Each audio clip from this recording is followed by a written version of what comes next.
Shalom warga kerajaan. Di dalam 2 minggu terakhir ini saya sampaikan dari perumpamaan The Prodigal Father. Ya, jangan salah judul. Biasanya The Prodigal Son atau The Lost Sheep, The Lost Coin. Kuncinya adalah gembala yang baik, lalu bendahara yang baik, dan seorang bapak yang terlalu baik. Nah, saya sebutkan sebelumnya ada rebellious relationship. Itu kebanyakan daripada kita. Kedua, repentance, puji Tuhan. Tapi ada satu lagi tentang putra sulung, yaitu religion relationship. Kita lihat bagaimana tanda-tanda orang ada hubungannya itu religion relationship. Pernah saya sampaikan, religion terdiri dari kata Latin, re itu kembali, ligare. Ligare itu kembali kepada bondage. Dan saya sampaikan ketika kita mengalami yaitu rebellious relationship, kita mengalami GSR, yaitu guilt, rasa bersalah, ya. Lalu shame, malu, dan satu lagi rejection, sebetulnya penolakan. Mother Teresa yang mengurusi orang-orang sakit sampai meninggal, dia berkata, the deepest hurt, luka terdalam itu adalah rejection. Tidak ada pada kita yang hampir tidak pernah mengalami rejection ataupun abandonment. Tetapi putra sulung ini ada di dalam rumah. Sudah dalam rumah, saya perhatikan tanda orang dikuasai oleh roh agamawi ini. Tidak tahu terima kasih, saudara. Tidak ngerti apa artinya itu kasih karunia. Dia punya semuanya, dia punya authority, dia punya akses, dan dia punya nama bapaknya. Tapi dia menuduh bapaknya, belum pernah engkau memberikan kepadaku seekor anak kambing untuk aku bersuka cita. Aku melayani engkau, melayani di sana, slaving for you. Bukan cuma jadi orang upahan, tapi jadi budak. Aku memperbudak diriku bagimu. Tetapi engkau belum pernah memberi. Tanda daripada religious spirit adalah do, untuk mengalami sesuatu. Di dalam hubungan bapak dan anak itu done. Apa yang sudah dilakukan Yesus di atas kayu salib. Bukan do. Oh, kamu doanya kurang manjang. Sering kan kalian dengar itu. Banyak doa, banyak berkat. Tidak ada doa, tidak ada berkat. No. Doa itu relationship. Bagaimana hubunganmu dengan dia? Ingat lihat secara guyon Gus Dur berkata, yang paling dekat itu orang Kristen. Sebab manggil Bapak. Ya, saya ingat itu. Beliau itu luar biasa, saya kagum sama Gus Dur itu, saudara ya. Tetapi itulah, anak sulung ini tidak menghargai statusnya sebagai putra sang bapak. Dia punya akses. Nah, apa yang aku punya, kamu punya. Bukankah kita patut bersuka cita? Tanda orang agamawi itu tidak ada sukacita. Dia selalu lihat orang lain, saya lebih hebat dari dia. Saya baca Alkitab lebih banyak, saya lebih banyak mendengarkan seminar-seminar. Merasa dirinya lebih. Seperti anak sulung itu persis. Dan dia, kita lihat di sini, tidak ada terima kasihnya, tidak ada ucapan syukurnya. Dia ada di dalam rumah. Dia punya akses. Nah, kamu punya akses. Kamu mau lembu yang terbaik, silakan. Kenapa? Lembu Tambun itu dia pikir hanya untuk dia. Soal kepantasan sulit diterapkan pada kita. Ada seorang hamba Tuhan berkata, eksklusif klub satu-satunya di dunia yang berdasarkan ketidakpantasan is the Church of Jesus Christ. Betul, saudara. Kalau kita tahu kita ini pantas, berarti kita belum mengalami kasih karunia Tuhan. Hidup saya penuh dengan sukacita, penuh dengan damai. Sebab saudaraku, saya tidak terkena religion relationship. Yang ada repentance relationship. Mengucap syukur pada Bapa. Kiranya Anda yang mendengar ini semua tidak terkena imbas roh agamawi. God bless you. Amin.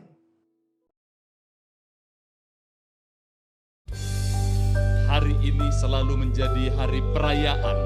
Perayaan akan kasih setia Tuhan yang tidak habis-habisnya. Baru setiap hari bagi kami. Dan akan selalu ada alasan yang baru. Bukan yang sekedar pengulangan semata. Bukan sekedar kebiasaan. Tetapi karena kami selalu temukan cara Allah melakukan banyak hal-hal bahkan yang surprise di luar dugaan kami. Dan itu akan membuat kekaguman kami tidak akan pernah hilang. terima kasih untuk hari ini. Hari yang kau perkenankan untuk kami hidup, kami ada. Kami engkau beri kehormatan berjumpa dengan engkau di hadirat-Mu sekali lagi pagi hari ini. Baik umat-Mu yang ada di tempat ini maupun yang online. Roh Tuhan yang sama akan berkarya dengan cara yang begitu luar biasa. Juga saat firman-Mu akan disampaikan. Ada isi hati Tuhan yang akan membentuk hati pikiran hidup kami. Karena itu bersepakat hamba-Mu dan umat-Mu berkata, terjadilah pada kami seperti yang firman Tuhan katakan ini. Dalam nama Yesus Tuhan kami berdoa, haleluya, amin, amin, puji Tuhan, haleluya. Selalu ada satu kegairahan yang baru, kegairahan yang selalu saya nikmati, terutama saat saya berkesempatan beribadah, bersekutu, berfellowship bersama dengan umat Tuhan di GBI Rock Malang. Puji Tuhan. Baik, tanpa mengambil lebih banyak waktu, saya akan segera mengajak kita untuk belajar tentang satu topik yang saya pilihkan menjadi satu perenungan pemikiran bagi kita pada pagi hari ini. Sindrom generasi kedua. Ketika saya nanti memakai istilah generasi dalam judul dan dalam penyampaian yang berikutnya, saya tidak sedang berbicara tentang generasi yang mungkin secara umum atau paling sering digunakan dalam penggolongan biasanya berdasarkan tahun kelahiran. Ada generasi milenial, generasi X, generasi Y, Z, atau mungkin generasi Delta. Oh, itu jenis yang COVID-nya, saudara. Anyway, saya sedang berbicara mengenai generasi sesuai dengan karakteristiknya. Jadi tidak peduli kita mungkin berada pada usia atau tahun kelahiran tertentu, kita bisa saja ada pada generasi tertentu dalam penjelasan yang sebentar akan saya sampaikan. Sejenak ketika kita berbicara mengenai sindrom, supaya kita sedikit mengerti, dengan mencontohkan beberapa gambar dari anak-anak atau bahkan orang dewasa yang saya cuplik di sana, kita akan tahu bahwa orang-orang ini memiliki satu kesamaan. Tanpa mengetahui mereka tentu bukanlah dari satu keluarga atau satu orang tua yang membuat mereka punya kemiripan dalam hal wajah atau tampilan.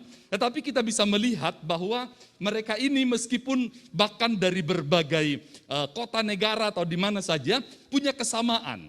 Nah, kesamaan itu tanpa bermaksud merendahkan contoh yang saya maksudkan, saya mengasihi mereka, saya tahu ada orang-orang hebat yang dari mereka yang sedemikian ini, kita tahu mereka biasanya kita sebut istilahnya Down syndrome.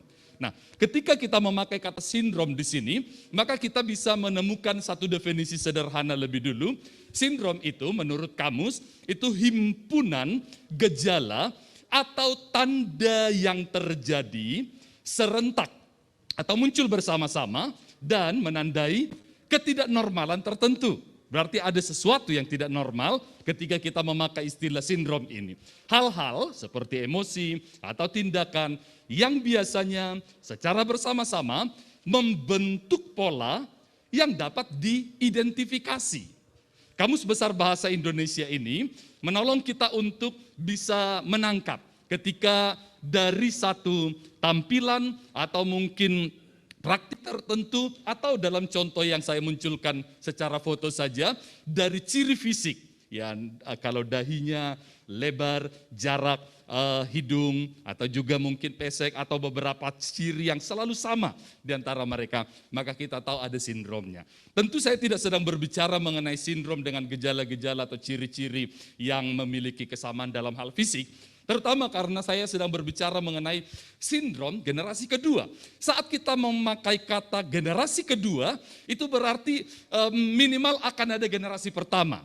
Entah ada generasi kesekian, saya tidak tahu. Tetapi generasi kedua ada gejala-gejala tertentu yang terjadi biasanya serentak atau muncul bersama-sama dan rupanya menandai ketidaknormalan. Dan ketika kita menemukan ketidaknormalan, tentu ini sesuatu yang kita tidak akan biarkan, abaikan. Sesuatu harus dilakukan untuk membuatnya menjadi selain normal, bahkan mungkin menjadi luar biasa. mengatasi segala keterbatasan ini. Nah, itulah yang kira-kira akan menjadi cakupan perbincangan kita. Saya akan mengajak kita untuk melihat sebuah model lebih dahulu dari Hakim-Hakim. Rupanya saya salah mengetik, Hakim-Hakim 3 yang saya maksud, nggak apa-apa. Hakim-Hakim 3 dari ayat yang pertama sampai ayat yang ke-6. Mari perhatikan bagaimana peralihan generasi pada masa Hakim-Hakim ini rupanya menunjukkan gejala tertentu. Mari kita cermati. Hakim-Hakim pasal 3 dari ayat pertama sampai ayat yang ke-6.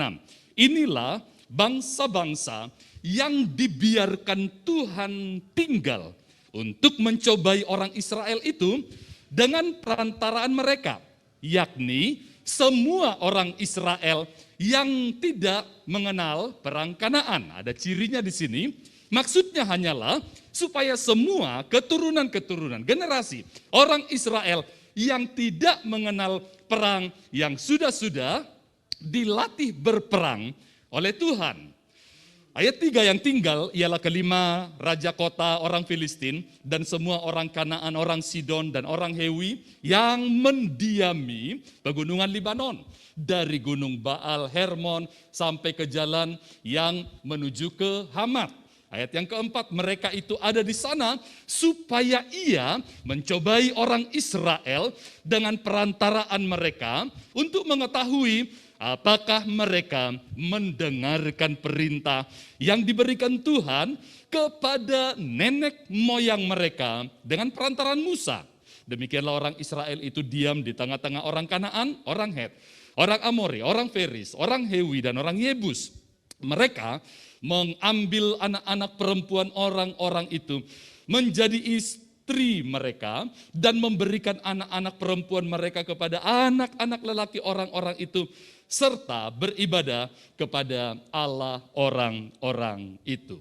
Sampai di sini pembacaan firman. Saudara-saudara, ketika kita membaca tadi peristiwa Hakim-Hakim, kita sejenak urutkan saja lebih dulu. Kita tahu bangsa Israel itu telah Tuhan tolong diluputkan dari perbudakan di Mesir setelah 400-an tahun dalam kepemimpinan Musa dengan tanda-tanda ajaib, dengan semua pergumulan, dengan semua kondisi kesulitan, kesukaran, dan kemudian mereka akhirnya dihantar oleh Tuhan dalam perjalanan padang gurun. Yang jelas di sana tidak ada apa-apanya, tidak ada sesuatu yang bisa diharapkan, boro-boro soal kenyamanan atau keamanan, karena ini hanyalah tinggal hitungan hari. Kapan mereka akan berpulang ke rahmatullah. Tapi kita lihat saudara-saudara, terjadi cara-cara yang luar biasa dari Tuhan untuk selalu memenuhi kehidupan mereka. Nah, dalam perjalanan yang berikutnya, kita lihat ternyata masa-masa paling sukar itu menghasilkan generasi yang tadi kita istilahkan mengenal perang. Kemudian terjadi pergantian generasi dipimpin oleh Yosua, mereka masih mengalami perang dan kemudian menaklukkan negeri demi negeri yang Tuhan janjikan menjadi tanah perjanjian mereka, mendiami, membagi, dan kemudian merasa nyaman. Lalu di zaman Hakim-Hakim muncullah generasi yang kita baca tadi, generasi yang tidak mengenal perang. Dan Tuhan harus berbuat sesuatu untuk satu generasi ini. Nah, ini yang menjadi cermatan kita saudara-saudara, generasi yang tidak mengenal perang. Dan yang unik saudara-saudara, ternyata tidak semua bangsa yang ada di tanah Kanaan yang Tuhan janjikan akan menjadi warisan mereka turun-temurun, diserahkan Tuhan kepada Israel. Rasa-rasanya ada satu catatan yang kalau kita salah mengerti, kok Tuhan tidak tuntaskan, kok Tuhan tidak selesai, kok Tuhan tidak menggenapi apa yang Dia janjikan. Ternyata saudara-saudara justru karena Tuhan ingin menggenapi janjinya. Maka Tuhan sengaja tadi mengizinkan beberapa bangsa dengan daftar yang kita sudah baca itu tadi tetap ada di negeri itu. Saudara-saudara, ketika kita membaca, ternyata fokus Tuhan bukan hanya soal adanya negeri, adanya hak milik, atau mungkin segala kenyamanan, kecukupan, dan sebagainya. Tetapi proyek utama Tuhan adalah umatnya sendiri. Umat dengan kualifikasi tertentu yang Tuhan ingin hasilkan. Dan apabila kualifikasi itu belum dimunculkan, maka Tuhan harus berbuat sesuatu di sana. Karena apa saudara-saudara? Tuhan izinkan ada bangsa-bangsa lain masih tetap tinggal di sana. Karena kita baca tadi, Tuhan ingin melatih generasi era kepemimpinan Yosua dan sesudahnya yang tidak mengenal perang. Nah, rupanya kita bisa membaca secara sederhana di sini bahwa pengalaman berperang adalah kurikulum wajib, saudara, dalam sekolah kehidupan umat Tuhan. Karena jika ini tidak pernah dijalani, akan ada kualifikasi tertentu yang tidak terbentuk, tidak terbangun, tidak dihasilkan. Padahal itu dibutuhkan. Padahal itu merupakan maksud Tuhan. Kita membaca tadi di dalam Hakim-Hakim, di ayat yang kedua sangat jelas disebutkan. Maksud Tuhan adalah supaya keturunan Israel yang tidak mengenal perang yang sudah-sudah itu dilatih berperang. Untuk apa saudara-saudara? Masih ditunjukkan tadi pada ayat yang pertama, semua orang Israel yang tidak mengenal perang itu diperjelas lagi di dalam ayat yang ke-3, 4, maksud saya, supaya ia mencobai orang Israel dengan perantaraan mereka untuk mengetahui apakah mereka mendengar perintah yang diberikan Tuhan kepada nenek moyang mereka. Rupanya ini adalah sebuah tujuan. Dan tujuan ini tidak akan bisa dicapai dengan kemudahan, kenyamanan. Ini tidak akan bisa dihasilkan seperti satu cara pendidikan di ruang kuliah, di ruang kelas. Ada seorang anak dari keluarga yang mapan, ketika di pelajaran bahasa Indonesia mereka lalu disuruh mengarang. Ayo anak-anak sekarang mengarang, judulnya bebas. Lalu anak ini mencoba untuk membuat sebuah karangan, keluarga miskin. Dia cerita, ada satu keluarga yang sangat miskin sekali. Bapak, ibu, anak-anak pakaiannya compang-camping, sepatunya sudah mangap. Dia cerita beberapa hal yang lain, rumahnya gubuk-gubuk. Dia lanjutkan lagi ceritanya, juga supir-supirnya, pembantunya, memiliki pakaian yang sudah koyak-koyak. Lah, begitu menceritakan kemiskinan masih aja ada supirnya, pembantunya. Kenapa saudara-saudara? Sebab dia tidak pernah mengalami, dia tidak pernah menjalani kondisi bagaimana rasanya orang miskin. Walaupun dia coba menggambarkan dari sisi pakaian, tampilan, makanan dan sebagainya, tapi masih punya supir dan pembantu. Ini saudara-saudara generasi yang tidak mengenal perang. Makanya mereka tidak akan pernah punya bisa gambaran yang utuh dan penuh tentang apa yang Tuhan maksudnya. Nah, ketika tadi akhirnya Tuhan membuat kurikulum, mereka perlu mengalami perang atau paling tidak sejenis perang karena situasi konteksnya sudah berbeda. Kita membaca satu gambaran sederhana. Ketika Tuhan akhirnya memimpin generasi sebelumnya, generasi awal, generasi pertama mengalami perang, sebenarnya dia tidak pernah memaksudkan agar mereka punya skill berperang. Yang diuji, yang dicari oleh Tuhan seperti ayat yang keempat, apakah mereka mendengarkan perintah yang diberikan Tuhan dalam situasi keterdesakan seperti perang, saudara-saudara. Kita lihat di sini, ketika Tuhan mengizinkan umat Israel berperang, memerintahkan mereka menghadapi atau mengalami dan kemudian bertemu dengan bangsa yang bahkan beberapa diantaranya cukup kejam, biasanya mereka, Tuhan akan memilih orang-orang, tentara yang kualifikasinya, aduh amit-amit ya Bang Bayi. Karena mereka sebenarnya bukanlah orang-orang yang akan lolos kalau melamar mendaftar masuk ke TNI atau kepolisian. Tinggi badan, skillnya, pendidikannya, pengetahuannya, atau mungkin hal-hal yang paling dasar sekalipun. Mereka dilengkapi juga dengan senjata yang tidak biasa, bahkan beberapa bukan senjata sama sekali. Di Hakim-Hakim kita bisa ketemu kadang-kadang senjatanya itu cuman tulang rahang keledai, itu yang ditemukan apa saja, di mana saja pada waktu yang terdesak kayak model MacGyver, saudara-saudara. Jumlah laskar yang jelas kalah jauh, udah kalah jauh disuruh kurangin lagi. Itu beberapa peristiwa yang di dalam kitab Hakim-Hakim. Kemudian kita juga lihat bagaimana strategi mereka, yang jelas-jelas sebenarnya bukan strategi perang. Mengalahkan Yeriko dengan mengelilingi kota itu. Atau mungkin dengan cara-cara yang sepertinya no way. Tapi saudara-saudara, yang unik ketika kita membaca sepanjang kitab Hakim-Hakim, mereka diberikan kemenangan oleh Tuhan yang gilang gemilang. Dan cara-cara yang tidak terduga. Karena sebenarnya Tuhan bukan bermaksud untuk menghasilkan soal skill berperang. Tuhan sendiri kan yang berkata, akulah yang berperang bagi kamu. Kamu diam aja. Tapi bukan diam pasif saudara-saudara. Dalam keterdesakan, dalam perasaan ketakutan, dalam kondisi kecemasan dan sebagainya. Bahkan ingin lari dari petunjuk atau perintah yang Tuhan beri dalam kondisi seperti itu. Kamu akan diam saja. Tuhan yang berperang. Nah di sini diuji apa yang tadi disebutkan. Apakah mereka dengar-dengaran? Ada waktu tertentu di mana mereka disuruh berdiam diri sementara keadaan mendesak dan memang naluri manusiawi untuk bertahan, untuk survive. Atau naluri seorang bisnismen untuk menyaingi, melampaui kompetitornya. Naluri seorang politisi untuk menjatuhkan lawannya. Atau apapun yang lain saudara-saudara. Ketika Tuhan berkata, diam, tenang, aku yang bertindak. Gak mudah untuk diam dalam kondisi seperti itu saudara. Atau sebaliknya ketika kita sudah PW, mager kata anak-anak muda sekarang. Lalu Tuhan berkata, bertindak. Sekali lagi saudara, apakah mereka mendengarkan? Nah disinilah kita bisa melihat sebuah contoh yang secara sederhana, ternyata kehidupan yang serba mudah, itu tidak lagi mengajarkan, tidak lagi membekali sesuatu yang sebenarnya justru paling kita butuhkan.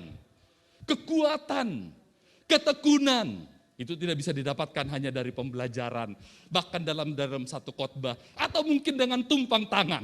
Mulai dari sekarang, engkau akan menjadi seorang yang tekun. Haleluya, amin, pulang-pulang. Saudara-saudara nggak bisa dengan hasil sedemikian. Allah harus menghasilkan skill yang paling kita butuhkan ini dalam situasi semacam perang. Saudara-saudara, putri kami kali ini tidak bersama kami, biasanya kalau kami datang selalu berempat karena memang sudah ada di Jakarta ketika kuliah di sana. Uang saku yang kami beri, sebenarnya itu bukan uang saku, lebih tepatnya hanya untuk kebutuhan sehari-hari, bulanan lebih tepatnya, itu 1 juta untuk makan, untuk keperluan sehari-hari. Sebenarnya ketika kami berhitung, jelas 1 juta ini terlalu minim. Sederhana aja saudara, kami memang sudah survei di kosnya, itu makanan di mana karena mereka kuliah biasanya tidak selalu sempat untuk masak atau apa, itu makan sekitar 10.000. Kalau 3 kali makan 1 hari itu berarti 30.000, kalau 1 bulan 30 hari itu berarti 900.000. 100.000 untuk kebutuhan-kebutuhan yang lain-lainnya, tentu bukanlah jumlah yang rasanya ini orang tua, tapi saudara saya mau pastikan, kami bukanlah tipe orang tua yang menganut filosofi hemat pangkal kaya, irit pangkal pelit, bukan saudara-saudara.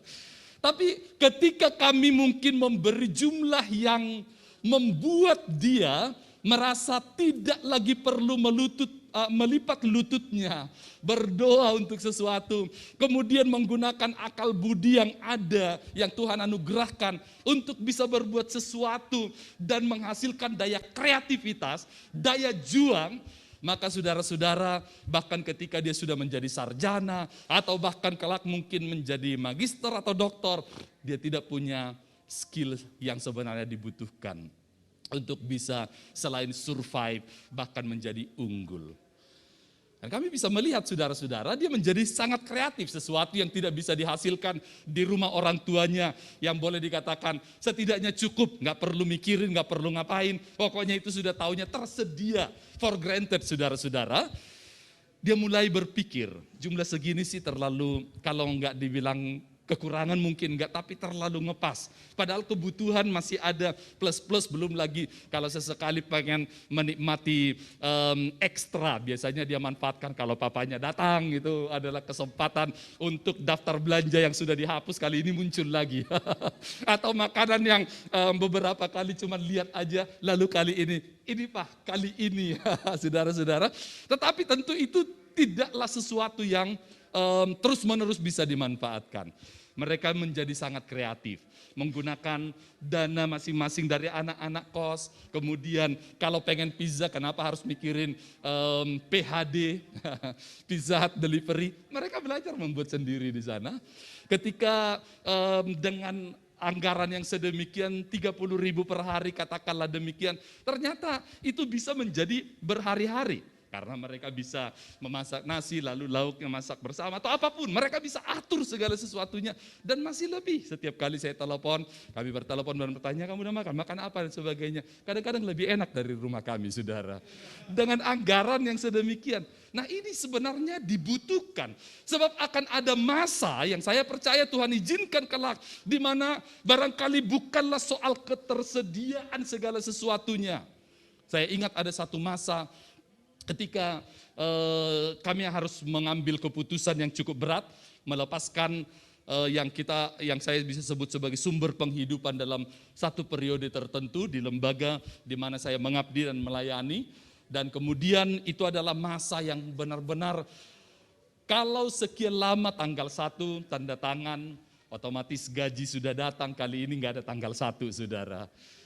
Tetapi saudara-saudara justru dari masa itulah, disitulah kami mulai menyadari Tuhan selama ini kami lupa.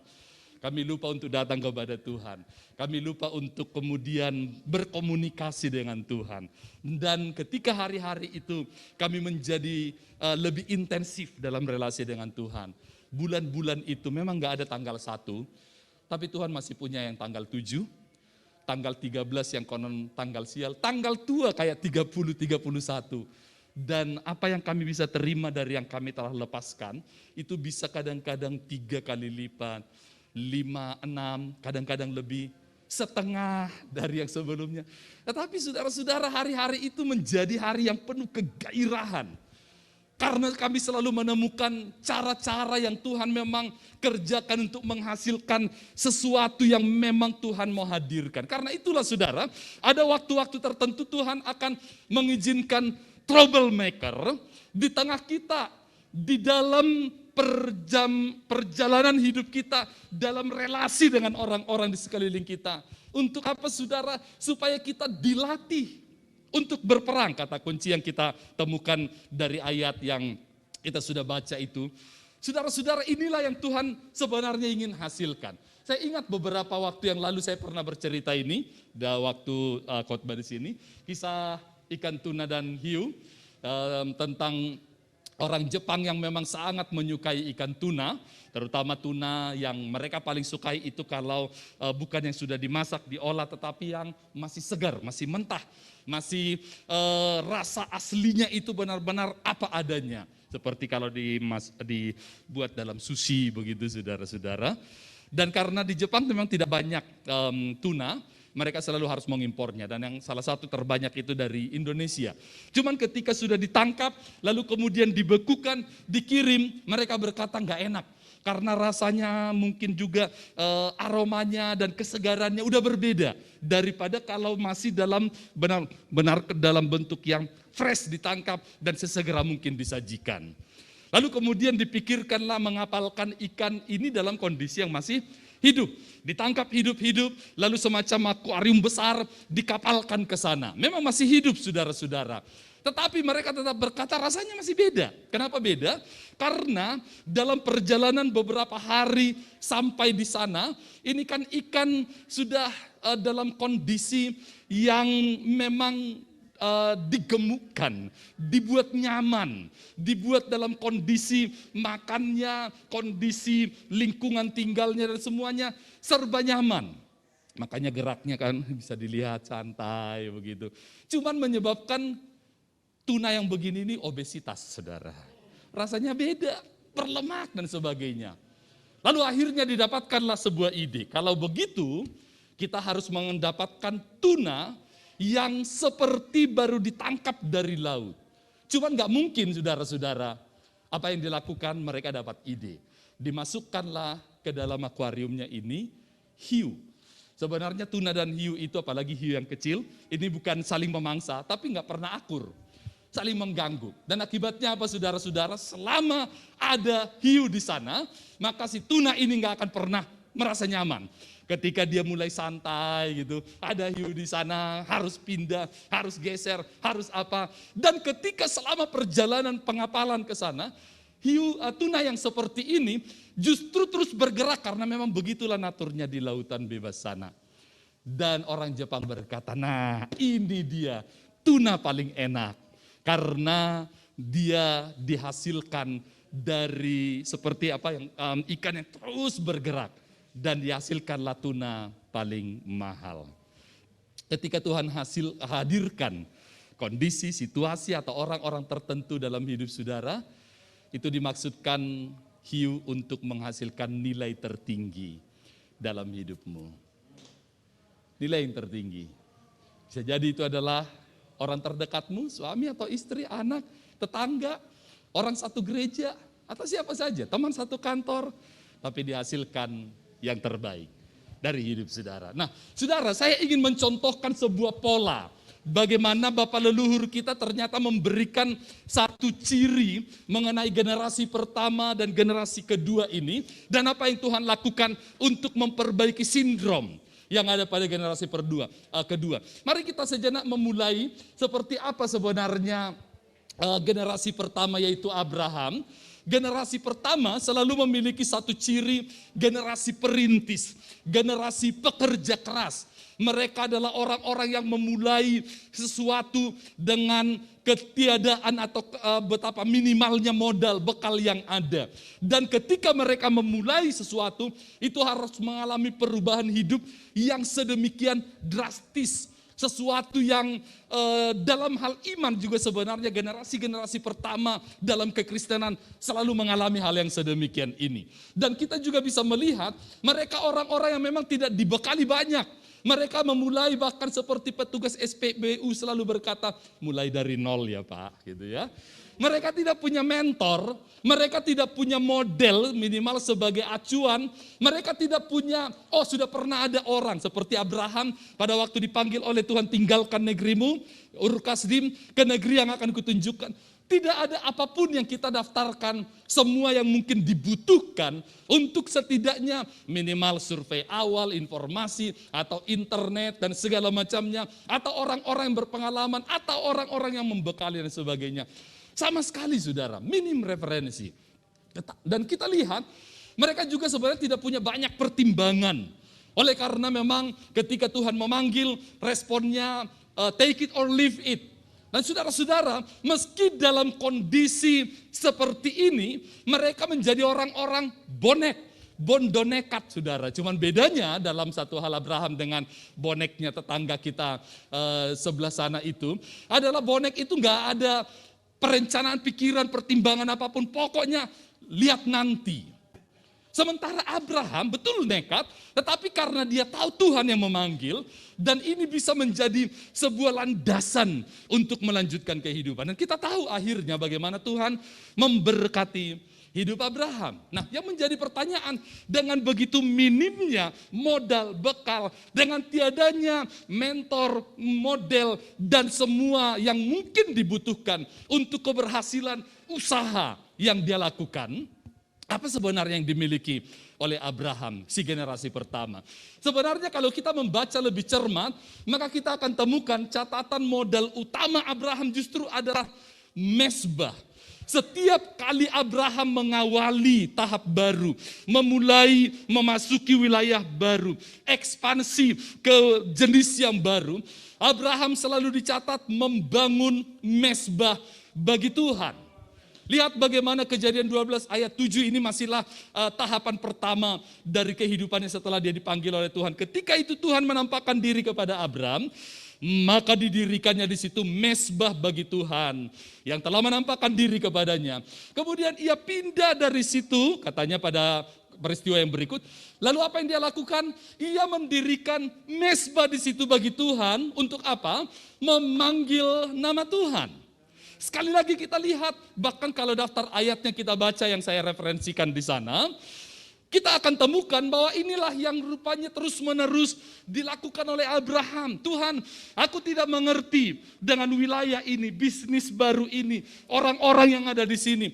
Aku minim pengetahuan, aku tidak punya modal dan bekal dan semua daftar yang kita bisa sebut sebagai kelemahan, kekurangan dibanding mungkin kompetitor kita. Tapi saudara-saudara, ketika dia membangun mezbah memanggil nama Tuhan, di situ rupanya perjumpaan dengan Tuhan itulah yang membuat Abraham mendapatkan GPS-nya.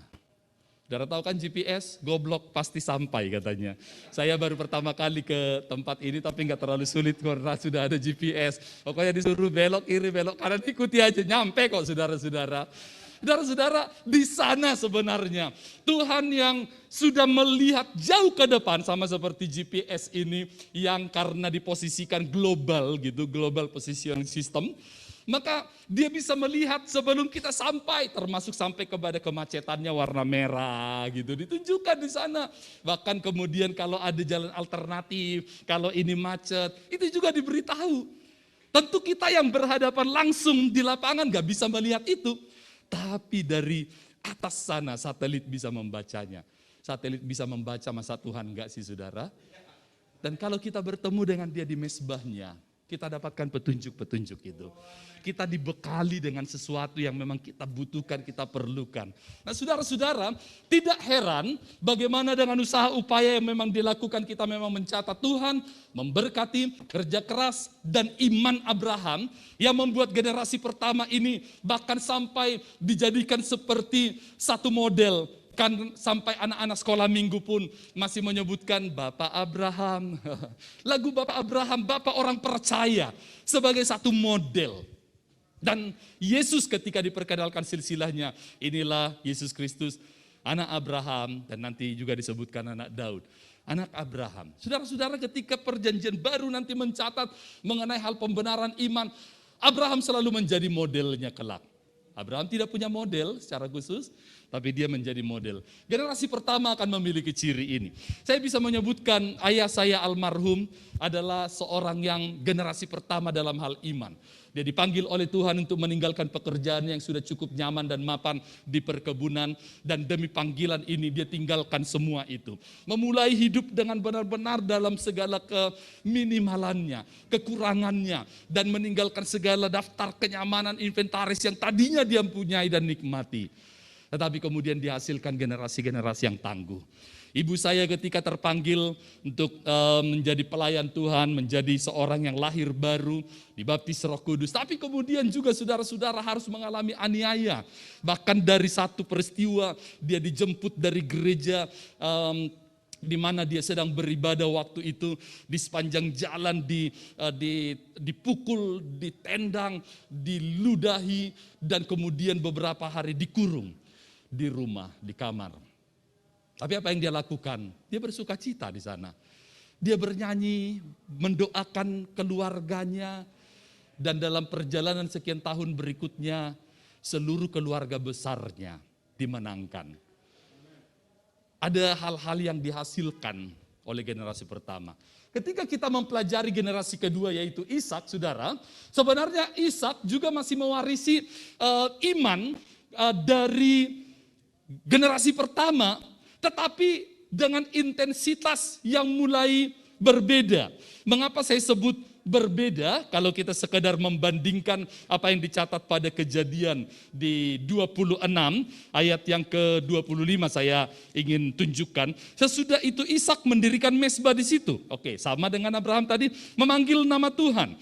Ia memasang kemahnya di situ, lalu hamba-hambanya menggali sumur di situ. Dan kalau kita membaca lebih lanjut, sebenarnya dia masih memiliki sebuah pola yang kelihatannya mirip. Tetapi saudara-saudara, ketika dia telah menikmati kemakmuran yang dihasilkan oleh generasi pertama, keberhasilan dan dia mewarisi, dia mulai bersifat konsumtif.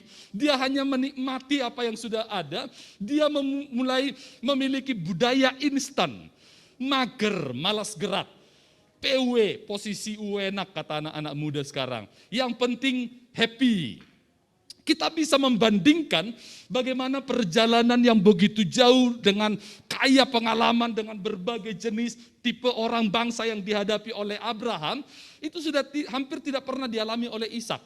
Perjalanannya itu hanya di situ-situ aja. Anda bisa memetakan itu secara geografis. Gak jauh-jauh banget saudara-saudara. Karena memang dia sudah seperti punya segala sesuatunya. Dia sudah mulai tidak lagi memiliki life skill. Menggali sumur. Kalau kita bahkan membaca beberapa ayat, dia hanya menggali ulang sumur yang sudah pernah dibuka oleh Abraham, generasi pertama. Dia hanya melanjutkan. Dia menjadi orang yang bahkan saya sebut manja, bergantung kepada orang tua. Anak-anak yang dibesarkan dengan gaya seperti ini, itu masa depannya itu mengkhawatirkan sesungguhnya saudara-saudara. Mak minta makan, disuapin. Mak minta apa, ya diberi. Mak minta kawin, nah itu Ishak saudara-saudara. Kawin aja bapaknya yang harus nyariin. Dia tidak punya kemampuan bahkan untuk menjelajah.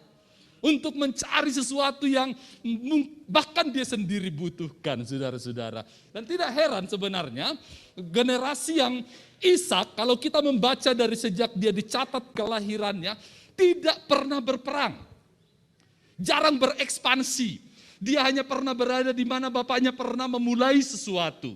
Hidup yang datar-datar saja. Sebenarnya kadang-kadang kita mengartikan hidup yang datar itu ya adalah hidup yang nyaman, enak, gak banyak gangguan, gak banyak pikiran. Iya di satu sisi, tapi saudara-saudara yang kita lupa, kalau Anda perhatikan skala atau mungkin apa, saya lupa istilahnya itu, di rumah sakit terutama di emergency room, kalau sudah ada garis yang datar itu, Anda tahu sendiri definisinya. Masih lebih baik kalau grafiknya demikian, Anda masih punya kehidupan. Saudara-saudara, minim pengalaman kuasa dibanding dengan Abraham. Abraham punya banyak pengalaman-pengalaman yang bahkan mendebarkan, menakutkan dalam kondisi yang kemendesakan. Dan Tuhan berintervensi. Dia pernah memimpin peperangan terhadap beberapa kerajaan. Dan dia menang dalam kondisi seperti itu. Ishak sama sekali tidak. Apakah something wrong dengan Ishak saudara-saudara? Dia kehilangan kemampuan generasi yang pertama. Dan dalam jangka panjang saudara-saudara, ini berbahaya. Orang-orang yang cuma sekedar nebeng. Kita bisa melihat saudara, tidak jarang beberapa perusahaan besar, bahkan mungkin sudah multinasional atau mungkin sudah menjadi konglomerasi, hancur di tangan generasi kedua. Padahal generasi keduanya, anak-anak yang sudah disekolahkan sampai ke doktor ke Amerika. Bapaknya dulu cuma sekolah rakyat di Amerika. Tapi kenapa ini bisa menghasilkan sesuatu yang besar dan hancur di generasi kedua? Generasi kedua mengalami sindrom yang kita catat dalam generasi ini. Dan ini berbicara juga mengenai iman kita. Apabila kita sudah tidak lagi memiliki pengalaman kuasa, yang mana Tuhan memimpin kita, mengizinkan kita mengalami kondisi seperti perang. Dan tidak dihasilkan skill yang Tuhan ingin dimunculkan dalam generasi umat Tuhan, ini berbahaya. Karena itulah kemudian Tuhan harus memperbaiki ini, terutama pada generasi yang ketiga. Ketika kita membaca Yakub sebagai generasi yang ketiga, sebenarnya siklusnya boleh dikatakan gak akan jauh beda. Karena ketika kita membaca Yakub, dia juga mengawali hidup seperti generasi yang kedua. Mereka akan sudah ada dalam kecukupan, kelimpahan, dan kenyamanan, dan sebenarnya tidak perlu berbuat apa-apa. Tapi kali ini situasi makin kompleks. Konteksnya udah tidak sama. Siklus ini tidak lagi bisa terus-menerus hanya akan menghasilkan yang datar-datar saja. Mengatasinya, apa yang dilakukan oleh Yakub itu dia memang seorang yang pintar, cerdas, seorang yang bahkan kecerdasannya kalau arti negatif itu sering disebut licik. Dari cerdik kepada licik. Kita tahu bagaimana untuk mendapatkan yang dia inginkan, gak perlu bekerja, tapi yang penting mainkan konspirasi, mainkan strategi. Dan kita tahu dengan mudahnya dia bisa menipu bapaknya untuk hak kesulungan, dia dapat, dia menipu lagi saudara kembarnya sendiri, dengan tahu kapan kesempatan dalam kesempitan. Dan memang kita bisa lihat hasilnya oke untuk sementara. Tapi kita tahu juga akhirnya kena batunya. Kenapa? Karena kemudian si penipu ini ketemu kelas beratnya. Siapa dia? Mertuanya sendiri. Yang membuat dia tertipu jauh lebih banyak dari yang pernah dia lakukan. Jauh lebih berat dalam skala sampai ke urusan yang paling private. Istri aja dia masih bisa dibohongin. Upah sampai 10 kali katanya dalam Alkitab. Nah saudara-saudara, kita lihat ternyata ada sesuatu yang gak beres apabila sindrom generasi kedua ini berlangsung dalam jangka panjang. Kenyamanan tidak akan menghasilkan umat yang memiliki daya juang. Ya, mungkin daya kritis, daya pikir yang melampaui rata-rata. But that's not all that we need. Saudara-saudara, apa yang harus dilakukan oleh Tuhan kepada Yakub? Dia harus dibawa lagi ke titik di mana generasi pertama Abraham mengawalinya di Mesbah. Di situ kita tahu di Kejadian pasal 32 dia harus bergumul dengan Tuhan. Dia harus mulai dengan nol. Ketika dia ditanya, siapa namamu? Yakub. Kita tahu artinya itu adalah penipu. Dan Tuhan berkata, kamu tidak lagi akan disebut Yakub melainkan Israel, karena engkau telah bergumul melawan Allah dan manusia dan engkau menang. Penipu itu tidak akan menang dengan cara bergumul melawan Allah, pasti di situ dia kalah. Apalagi dengan manusia. Tetapi kali ini dia harus menghadapi sesuatu yang dulu dia pikir sudah tuntas selesai, tetapi sekarang mengejar dia lagi. Nah saudara-saudara, titik baliknya adalah ketika Yakub menjadi Israel. Ketika dia harus memulai dari awal dengan keterbukaan, ini aku, ini apa adanya, siapa namamu? Yakub. Dan kemudian Tuhan akan mengubahkan. Tuhan membawa dia kepada point of no return. Titik di mana dia tidak akan bisa balik lagi dari sana, saudara. Bergumul melawan Allah dan manusia untuk menjadi pemenang. Yakub tidak mau bergumul dengan Allah karena dia merasa sudah punya kecerdikan, kecerdasan, pengetahuan atau apapun yang dia punyai untuk mendapatkan yang dia inginkan. Tapi Tuhan berkata, that's not qualified, nggak memenuhi kualifikasi yang Tuhan maksudkan. Engkau harus memulai bergumul dengan Allah, tetapi juga dengan manusia. Sesuatu yang dulu dia hindari, sesuatu yang dulu dia kabur darinya. Tapi sekarang hadapi. Dan ternyata saudara-saudara, kita tahu sesuatu yang membuat dia kabur karena takut dibunuh oleh Esau. Buat Tuhan mengubahkan Esau semudah menjentikan jari. Tapi mengubahkan hidup orang seperti Yakub, seperti saudara, seperti saya, itu butuh proses yang memang Tuhan harus izinkan mengalami kondisi seperti perang. Dan dari situlah kemenangan yang Tuhan maksudkan harus dihasilkan. Saudara, ini adalah sebuah cara, ini adalah kurikulum, ini adalah polanya Tuhan. Tuhan tidak akan mau menghasilkan generasi manja. Tuhan mau menghasilkan generasi yang solid, memiliki daya juang, memiliki sebuah kemampuan dalam kondisi seperti berperang. Dan dalam kondisi seperti itu Tuhan hadirkan kondisi situasi orang-orang yang sepertinya menjengkelkan, troublemaker, situasi yang sepertinya kenapa ini Tuhan? Kok Tuhan tidak tuntaskan? Sebenarnya justru karena Tuhan ingin menuntaskan dalam diri kita masing-masing. Tuhan hadirkan itu. Dan kalau kita tahu bahwa sesungguhnya kitalah yang menjadi proyek utamanya Tuhan, bukan orang lain yang kita keluhkan. Tuhan, pokoknya ubahkan suamiku atau istriku. Lalu Tuhan berkata, iya, tapi aku harus mulai dengan dirimu. Tuhan, bosku itu menjengkelkan. Cabut nyawanya biar aku jadi direktur. Iya, tapi aku harus persiapkan kamu jadi direktur dulu. Saudara lihat di sini, proyek utamanya Tuhan adalah saudara, saya.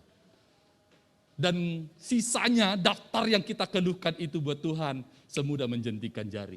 Dan itu baru Tuhan kerjakan apabila kita telah siap menerima kepercayaan yang memang Tuhan ingin beri kepada kita. Bisakah kita minta kepada Tuhan, kalau begitu hasilkanlah di dalam diri kami karakter fighting spirit, semangat juang. kemampuan untuk bisa bukan sekedar survive, tetapi unggul memiliki roh yang luar biasa. Dan itu hanya akan dihasilkan ketika Tuhan akan memimpin kita dalam situasi seperti berperang. Kemendesakan. Dan dalam kemendesakan itulah mungkin kita akan menunjukkan apa yang kita miliki, apa yang kita bisa andalkan. Dan akan ketahuan apa yang kita miliki ternyata tidak memadai. Tetapi ada Tuhan di situ yang apabila menyampaikan petunjuk-petunjuknya dan kita ikuti, kita temukan jawaban-jawabannya, kemenangan yang luar biasa di sana. Haleluya. Mari berdiri bersama dengan saya ketika kita akan mengungkapkan, Yesus, kau kebenaran yang menyelamatkanku. Kalau ku hidup bagimu, hatiku tetap menyembahmu. Dunia tak bisa menjadikanku. Mari kita ungkapkan ini, lagu ini sebagai satu komitmen di hadapan Tuhan. Yesus, kau kebenaran yang menyelamatkanku, yang menyelamatkanku. Kau memberikanku hidup, memberikanku hidup, dan pengharapan. Ku ikut kehendak-Mu, ku ikut kehendak. Tapi aku perlu anugerah-Mu, ku perlu anugerah-Mu. Ku nyatakan janjiku padamu, ku nyatakan janjiku kepadamu. Selama ku hidup,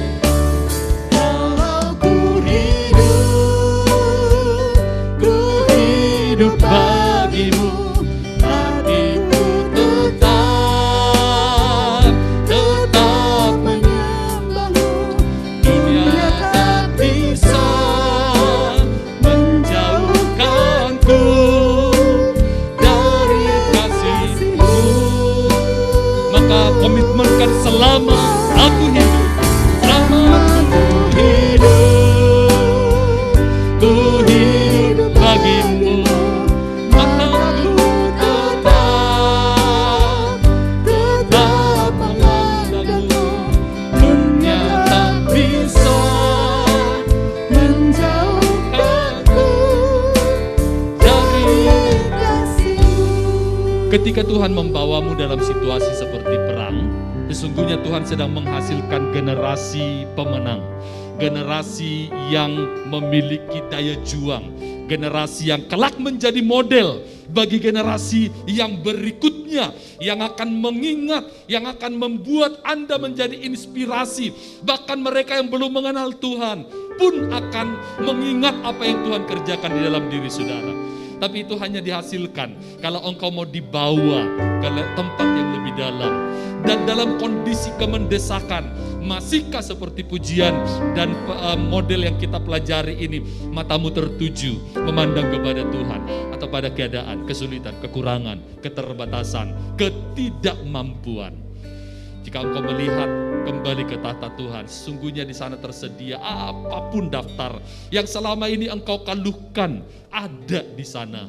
Hanya Tuhan menunggu waktu yang tepat ketika dihasilkan kualifikasi sebagai umat yang Tuhan memang ingin bentuk di dalam dirimu untuk kemudian Dia mempercayakan itu.